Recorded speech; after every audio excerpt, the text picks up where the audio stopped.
Affirmative action.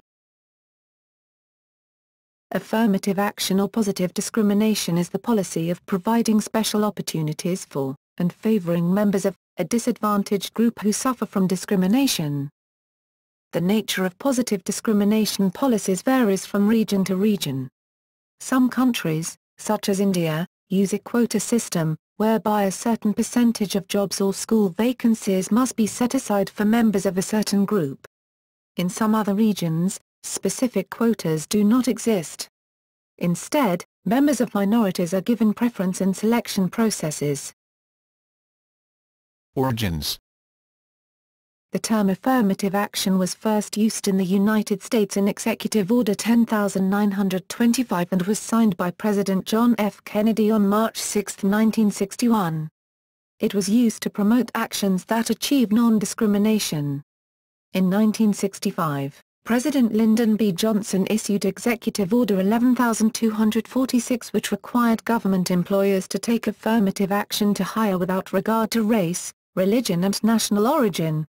In 1967, sex was added to the anti-discrimination list. Purpose. Affirmative action is intended to promote the opportunities of defined minority groups within a society to give them equal access to that of the privileged majority population.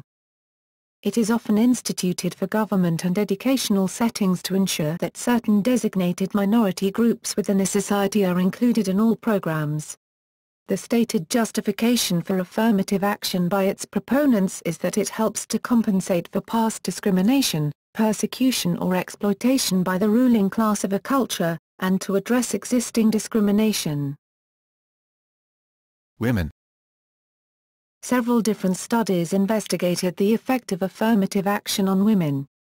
Curtulis, 2012, in her review of affirmative action and the occupational advancement of minorities and women during 1973 to 2003 showed that the effect of affirmative action on advancing Black, Hispanic, and white women into management, professional, and technical occupations occurred primarily during the 1970s and early 1980s.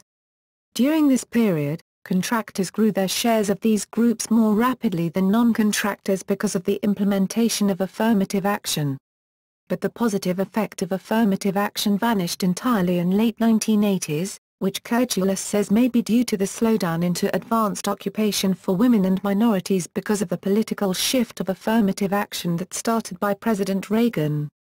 Becoming a federal contractor increased white women's share of professional occupations by 0.183 percentage points, or 7.3%, on average during these 3 decades, and increased Black women's share by 0.052 percentage points, or by 3.9%. Becoming a federal contractor also increased Hispanic women's and Black men's share of technical occupations on average by 0.058% and 0.109 percentage points respectively, or by 7.7 and 4.2%. These represent a substantial contribution of affirmative action to overall trends in the occupational advancement of women and minorities over the 3 decades under the study. Quotas. Law regarding quotas and affirmative action varies widely from nation to nation. Caste-based quotas are used in reservation in India. However, they are illegal in the United States, where no employer, university, or other entity may create a set number required for each race. In 2012, the European Union Commission approved a plan for women to constitute 40% of non-executive board directorships in large listed companies in Europe by the year 2020. In Sweden, the Supreme Court has ruled that affirmative action ethnic quotas in universities are discrimination and hence unlawful. It said that the requirements for the intake should be the same for all. The Justice Chancellor said that the decision left no room for uncertainty. Unzuta et al. In their study of how believing in affirmative action quotas affects white women's self-image showed that white women who do not think affirmative action benefits personally may derive a self-image benefit from believing that affirmative action entails quotas. Such belief may enable white women to believe that their past achievements were attained despite the influence of discriminatory quota policies while their past failures occurred because of such policies. Study 2, Those who were led to believe that affirmative action entails quotas reported higher state self-esteem relative to those who were informed that affirmation action does not entail this controversial procedure. White women's self-image can benefit from affirmative action quota beliefs so long as they do not think of themselves as beneficiaries of such a policy. But those who are beneficiaries may become motivated to protect their self-image when presented with descriptions of affirmative action that threaten to discount their competence. National approaches. In some countries that have laws on racial equality, affirmative action is rendered illegal because it does not treat all races equally. This approach of equal treatment is sometimes described as being color-blind, in hopes that it is effective against discrimination without engaging in reverse discrimination. In such countries, the focus tends to be on ensuring equal opportunity and, for example, targeted advertising campaigns to encourage ethnic minority candidates to join the police force. This is sometimes described as positive action. Africa. South Africa. Apartheid. The apartheid government, as a matter of state policy, favored white-owned companies, and partly as a result of this, the majority of employers in South Africa were white people. The aforementioned policies achieved the desired results, but in the process they marginalized and excluded black people.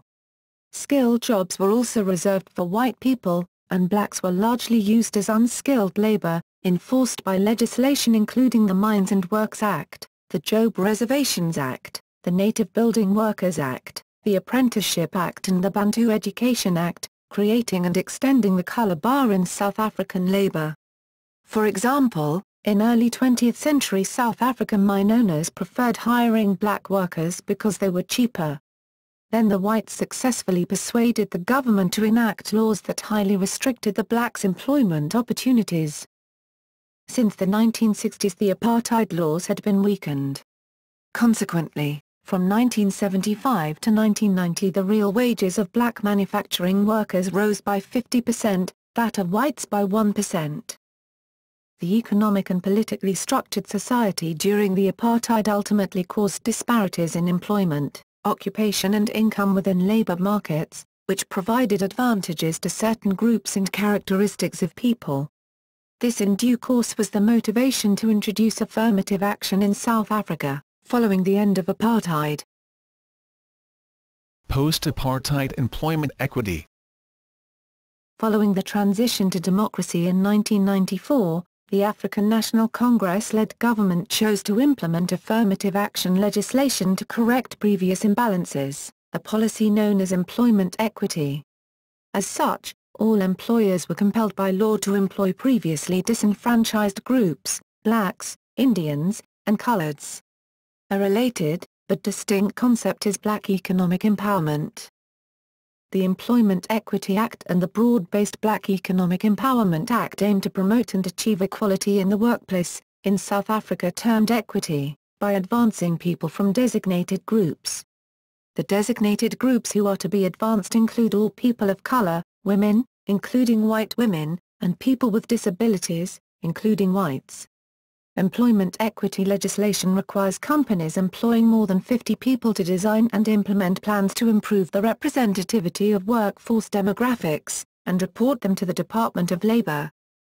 Employment equity also forms part of a company's Black Economic Empowerment Scorecard, in a relatively complex scoring system, which allows for some flexibility in the manner in which each company meets its legal commitments. Each company is required to meet minimum requirements in terms of representation by previously disadvantaged groups. The matters covered include equity ownership, representation at employee and management level, up to board of director level, procurement from black-owned businesses and social investment programs, amongst others. The policies of employment equity and, particularly, black economic empowerment have been criticized both by those who view them as discriminatory against white people, and by those who view them as ineffectual. These laws cause disproportionately high costs for small companies and reduce economic growth and employment. The laws may give the black middle class some advantage but can make the worse-off blacks even poorer. Moreover, The Supreme Court has ruled that in principle blacks may be favored, but in practice this should not lead to unfair discrimination against the others. Yet it is impossible to favor somebody without discriminating against others. Affirmative action purpose. As mentioned previously, affirmative action was introduced through the Employment Equality Act, 55 in 1998, 4 years after the end of apartheid. This act was passed to promote the constitutional right of equality and exercise true democracy.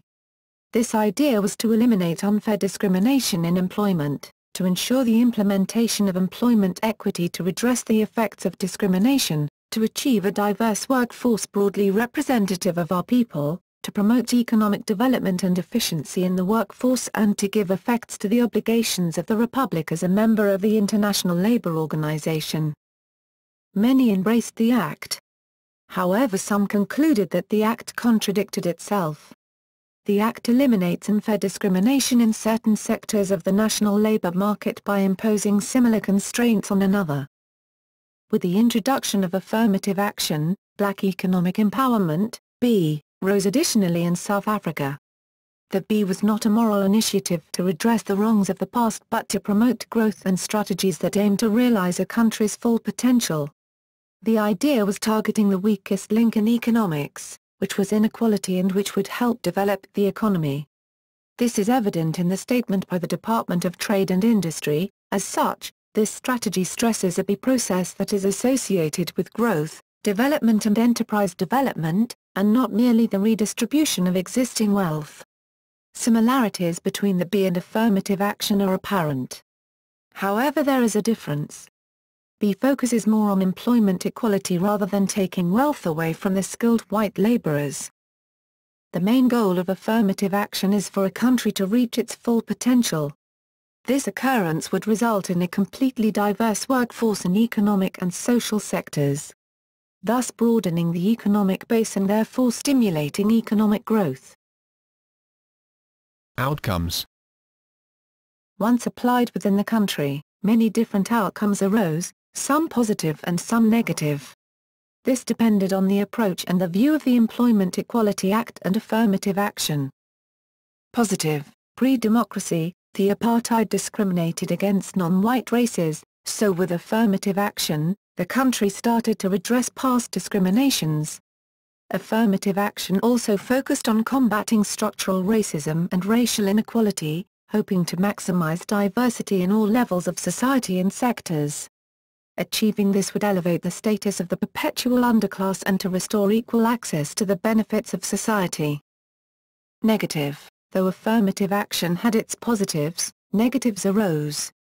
A quota system was implemented, which aimed to achieve targets of diversity in a workforce. This target affected the hiring and level of skill in the workforce, ultimately affecting the free market. Affirmative action created marginalization for colored and Indian races in South Africa, as well as developing and aiding the middle and elite classes, leaving the lower class behind. This created a bigger gap between the lower and middle class, which led to class struggles and a greater segregation. Entitlement began to arise with the growth of the middle and elite classes, as well as race entitlement.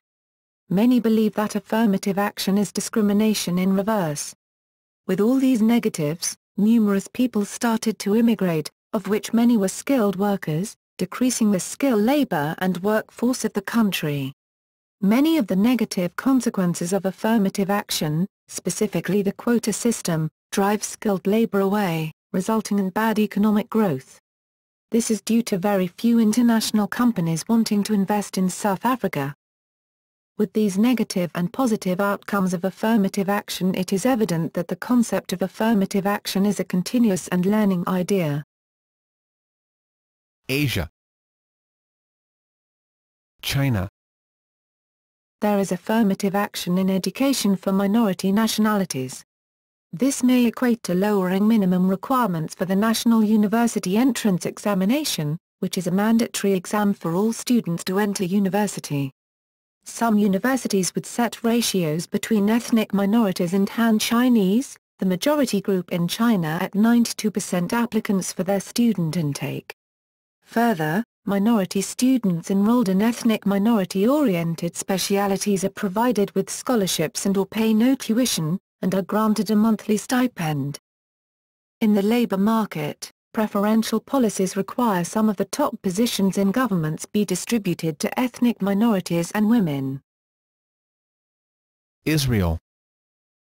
A class-based affirmative action policy was incorporated into the admission practices of the foremost selective universities in Israel during the early to mid-2000s. In evaluating the eligibility of applicants, neither their financial status nor their national or ethnic origins are considered. The emphasis, rather, is on structural disadvantages, especially neighborhood socio-economic status and high school rigor, although several individual hardships are also weighed. This policy made the four institutions, especially the echelons at the most selective departments, more diverse than they otherwise would have been. The rise in geographic, economic and demographic diversity of a student population suggests that the plan's focus on structural determinants of disadvantage yields broad diversity dividends. Israeli in her study of gender politics in Israel showed that the paradox of affirmative action for women directors is that the legitimation for legislating their inclusion on boards also resulted in the exclusion of women's interested as a legitimate issue on the board's agendas. The new culture of the men's club is seductive. Token women are under the pressure to become social males, and prove that their competence as directors, meaning that they are not significantly different from men. In the negotiation for status as worthy peers, emphasizing gender signals that a woman is an imposter, someone who does not rightfully belong in the position she is claiming to fill. And once affirmative action for women is fulfilled, and then affirmative action shares the element, as Isley put it, the group equality discourse, making it easier for other groups to claim for a fairer distribution of resources. This suggests that affirmative action can have applications for different groups in Israel. India. Reservation in India is a form of affirmative action designed to improve the well-being of backward and underrepresented communities defined primarily by their caste. Sri Lanka. In 1971 the standardization policy of Sri Lankan universities was introduced as an affirmative action program for students from areas which had lower rates of education than other areas due to missionary activity in the north and east, which essentially were the Tamil areas. Successive governments cultivated a historical myth after the colonial powers had left that the British had practiced communal favoritism towards Christians and the minority Tamil community for the entire 200 years they had controlled Sri Lanka. However, the Sinhalese in fact benefited from trade and plantation cultivations over the rest of the other groups, and their language and culture as well as the religion of Buddhism was fostered and made into mediums for schools over the Tamil language, which did not have the same treatment, and Tamils learned English instead as there was no medium for Tamil until near independence. Tamils' knowledge of English and education came from the very American missionary activity by overseas Christians that the British were concerned will anger the Sinhalese and destroy their trading relationships, so they sent them to the Tamil areas instead to teach, thinking it would have no consequences and due to their small numbers. The British sending the missionaries to the north and east was for the protection of the Sinhalese and in fact showed favoritism to the majority group instead of the minorities to maintain trading relationships and benefits from them. The Tamils, out of this random benefit from learning English and basic education, excelled and flourished and were able to take many civil service jobs to the chagrin of the Sinhalese. The myth of divide and rule is untrue. The policy of standardization was typical of affirmative action policies, in that it required drastically lower standards for Sinhalese students than for the more academic Tamils who had to get about 10 more marks to enter into universities. The policy, were it not implemented, would have prevented the civil wars ahead, as the policies had no basis and in fact is an example of discrimination against the Tamil ethnic group. Japan. Admission to universities as well as all government positions, including teachers, are determined by the entrance exam, which is extremely competitive at the top level. It is illegal to include sex, ethnicity or other social background, but not nationality, in criteria. However, there are informal policies to provide employment and long-term welfare, which is usually not available to general public, to Barak women at municipality level. South Korea. Admission to universities is also determined by the strict entrance exam, which is extremely competitive at the top level. But most of all Korean universities at the top level are adapting some affirmative actions in cases of North Korean refugees, students who graduate from vocational high school or schools in farming and fishing village etc. in their recruiting new students. Besides, national universities have been pressed by the Korean government, so now they are trying to meet the governmental goal which is to recruit a proportion of female professors. Malaysia. The Malaysian New Economic Policy or NEP serves as a form of affirmative action. Malaysia provides affirmative action to the majority because in general, the Malays have lower income than the Chinese who have traditionally been involved in businesses and industries. Malaysia is a multi-ethnic country, with Malays making up the majority of close to 52% of the population. About 30% of the population are Malaysians of Chinese descent, while Malaysians of Indian descent comprise about 8% of the population. During more than 100 years of British colonisation, the Malays were discriminated against employment because the British preferred to bring an influx of migrant workers from China and India. See also Bhumipatra, the mean income for Malays, Chinese and Indians in 1957/58 were 134, 288 and 228 respectively. Indiana, 1967/68 it was 154, 329 and 245, and in 1970 it was 170, 390 and 300. Mean income disparity ratio for Chinese Malays rose from 2.1 in 1957/58 to 2.3 in 1970, whereas for Indians Malays the disparity ratio also rose from 1.7 to 1.8 in the same period. The Malays viewed independence as restoring their proper place in their own country's socio-economic order while the non-Malays were opposing government efforts to advance Malay political primacy and economic welfare. Europe. Finland. In certain university education programs, including legal and medical education, there are quotas for persons who reach a certain standard of skills in the Swedish language. For students admitted in these quotas, the education is partially arranged in Swedish. The purpose of the quotas is to guarantee that a sufficient number of professionals with skills in Swedish are educated for nationwide needs.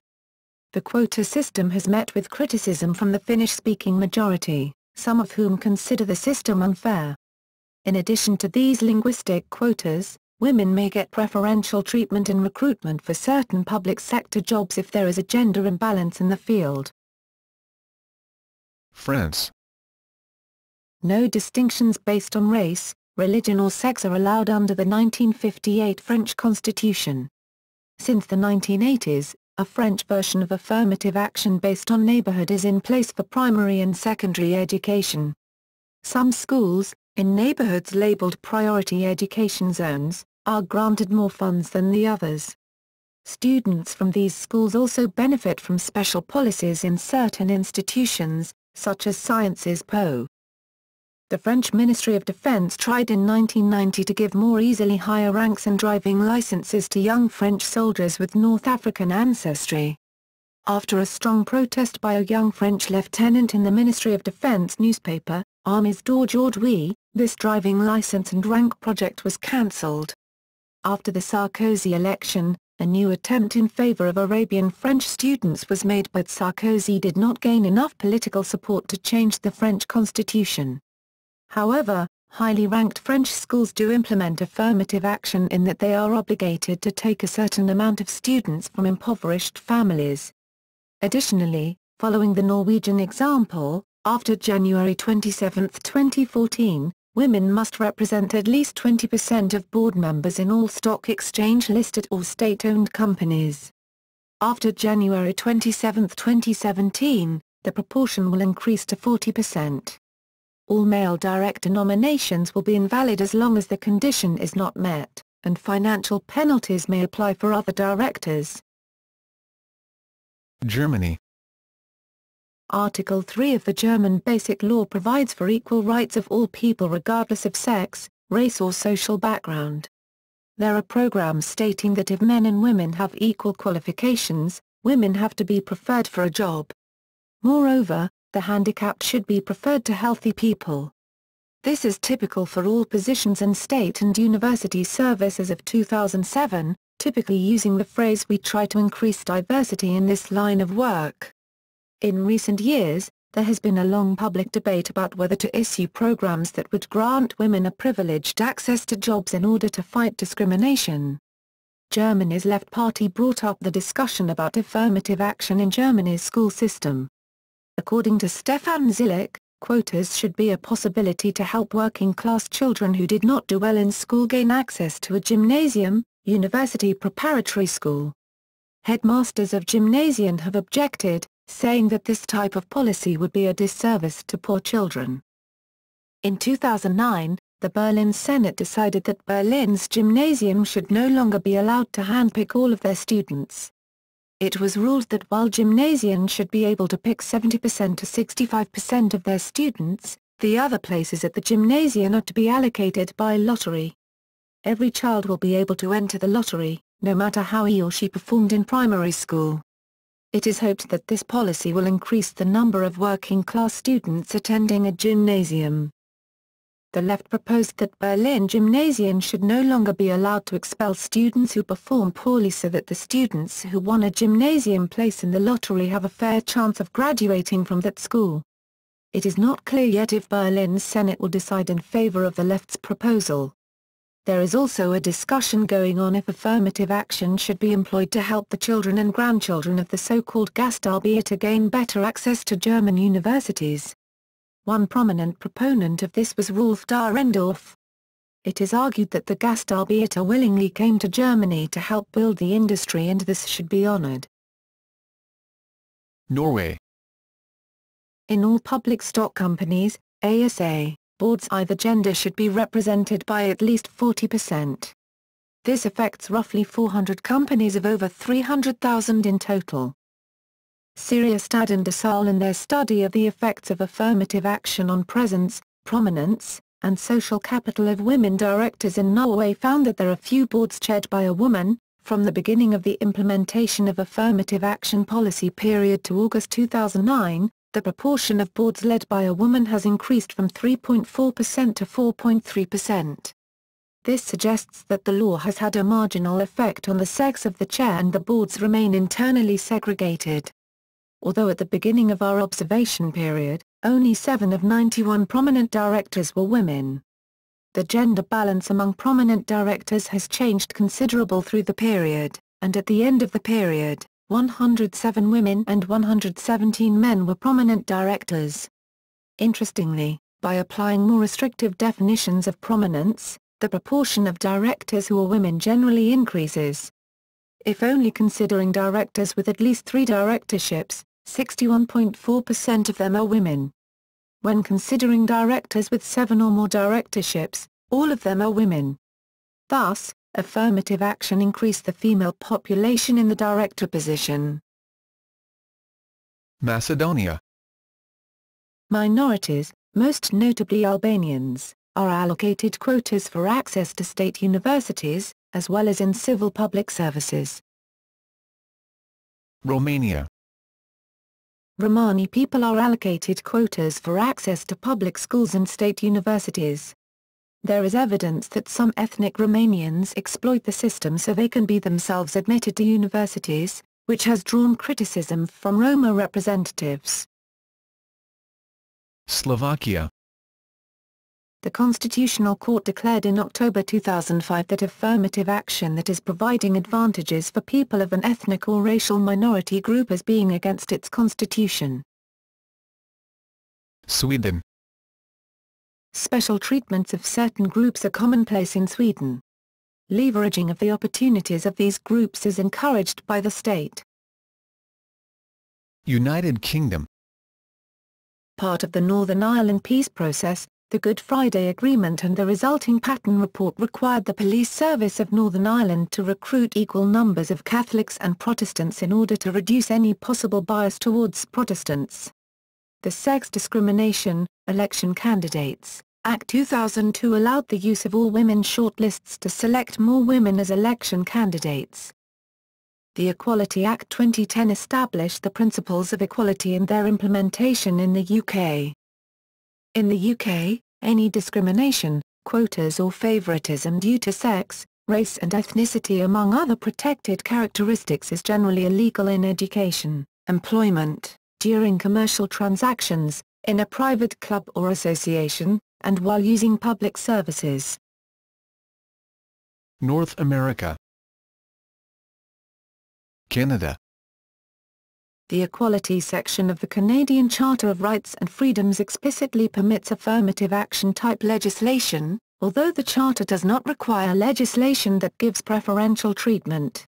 Subsection 2 of Section 15 states that the equality provisions do not preclude any law, program or activity that has as its object the amelioration of conditions of disadvantaged individuals or groups including those that are disadvantaged because of race, national or ethnic origin, color, religion, sex, age or mental or physical disability.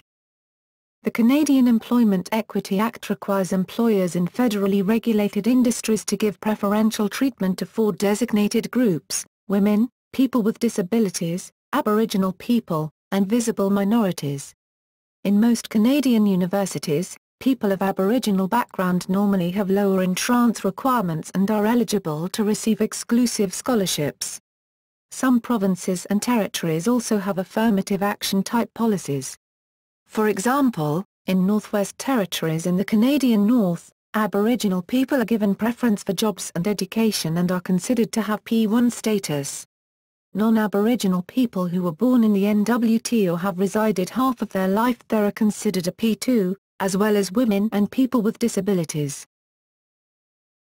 United States. The concept of affirmative action was introduced in the early 1960s in the United States, as a way to combat racial discrimination in the hiring process and, in 1967, the concept was expanded to include sex.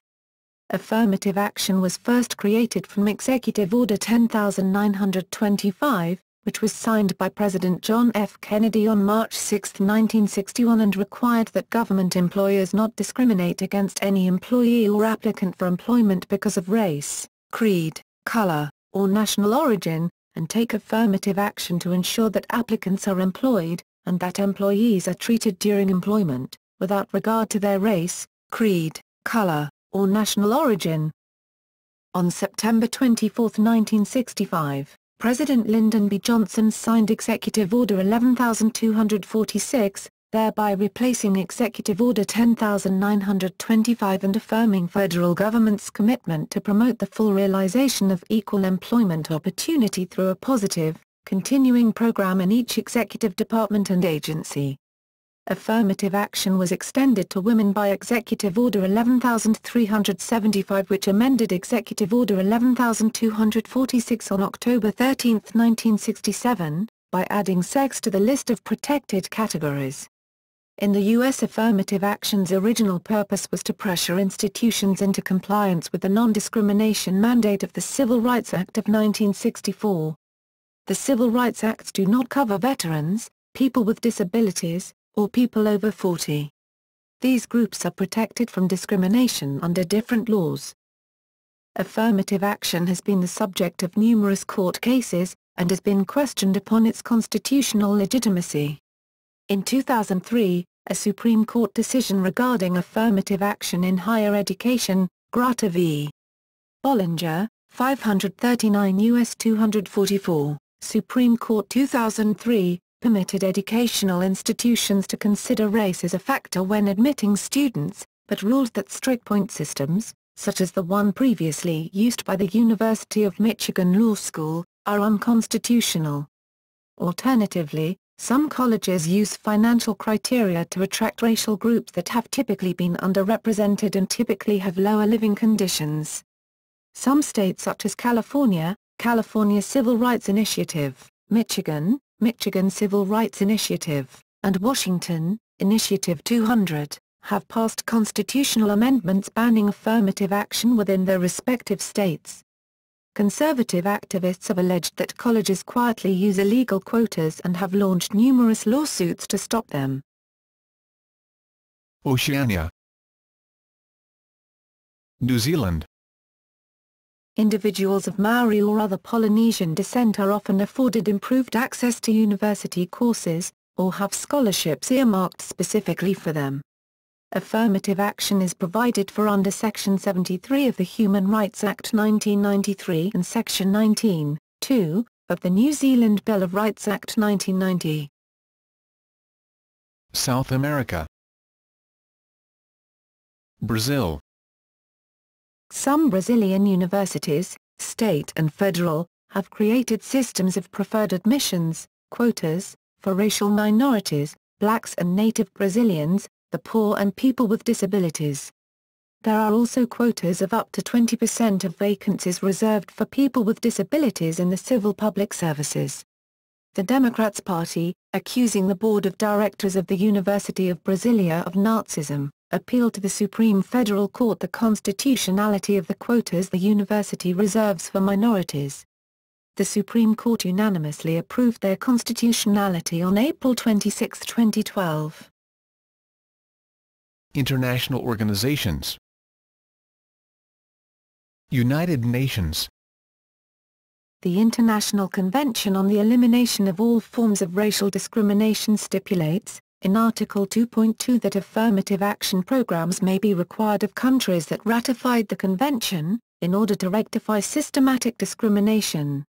It states, however, that such programs shall in no case entail as a consequence the maintenance of unequal or separate rights for different racial groups after the objectives for which they were taken have been achieved.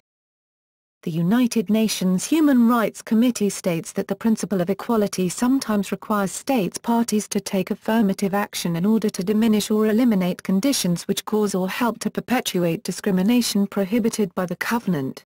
For example, in a state where the general conditions of a certain part of the population prevent or impair their enjoyment of human rights, the state should take specific action to correct those conditions.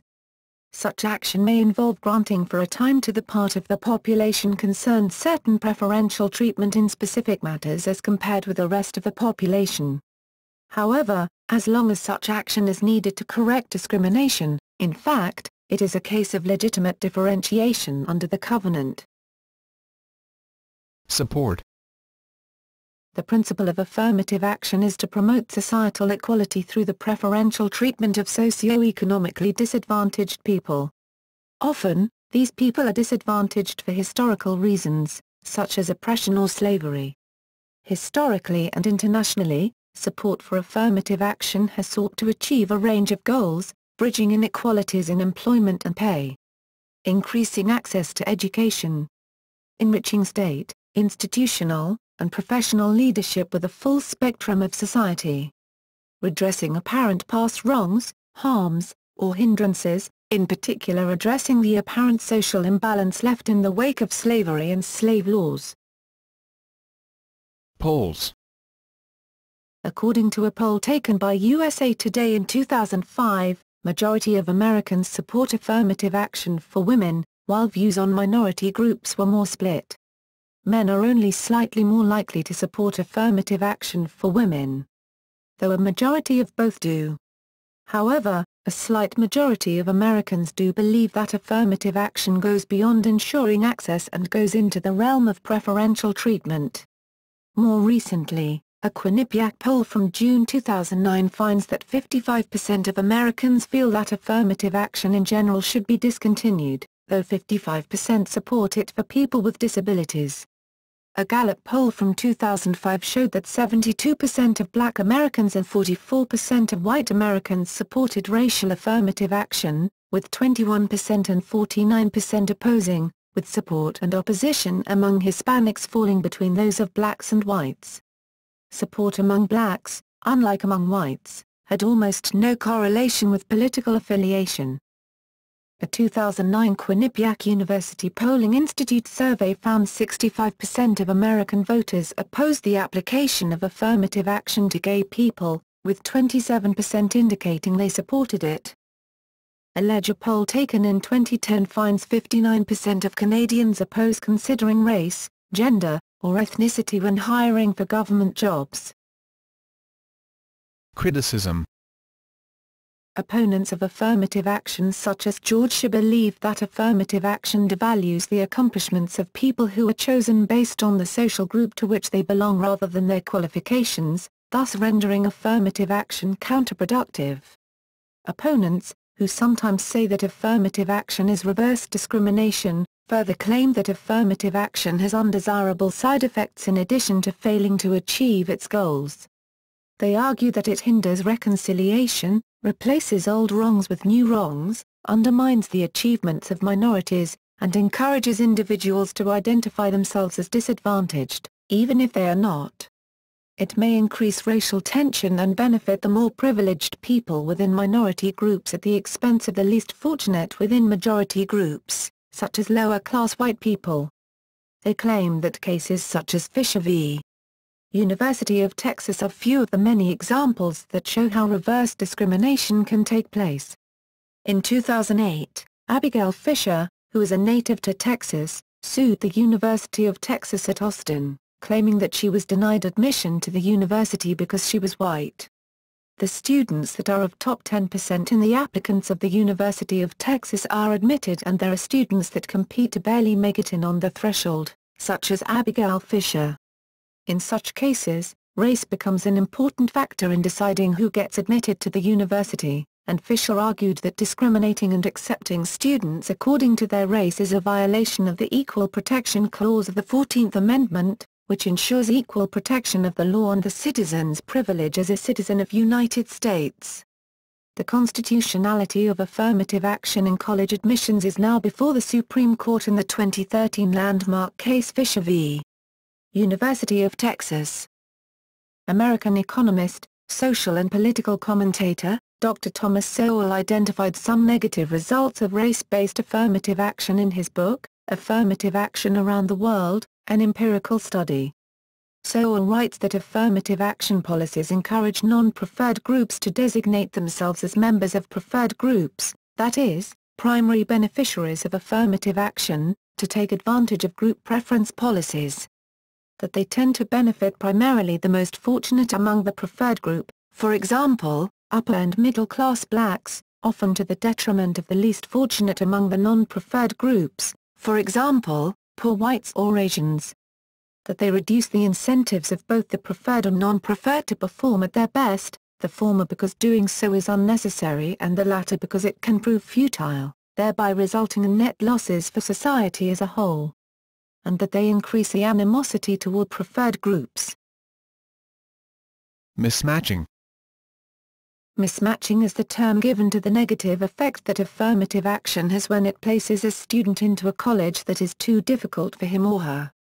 For example, according to the theory, in the absence of affirmative action, a student will be admitted to a college that matches his or her academic ability and have a good chance of graduating. However, according to the mismatching theory, affirmative action often places a student into a college that is too difficult, and this increases the student's chance of dropping out.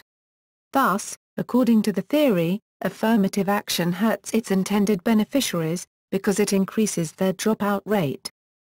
Evidence in support of the mismatching theory was presented by Gail Heriot, a professor of law at the University of San Diego and a member of the U.S. Commission on Civil Rights, in an August 24, 2007 article published in the Wall Street Journal. The article reported on a 2004 study that was conducted by UCLA law professor Richard Sander and published in the Stanford Law Review. The study concluded that there were 7.9% fewer black attorneys than there would have been if there had been no affirmative action. The study was titled, A Systemic Analysis of Affirmative Action in American Law Schools. The article also states that because of mismatching, blacks are more likely to drop out of law school and fail bar exams. Sander's paper on mismatching has been criticized by several law professors, including Ian Ayres and Richard Brooks from Yale, who argue that eliminating affirmative action would actually reduce the number of black lawyers by 12.7%.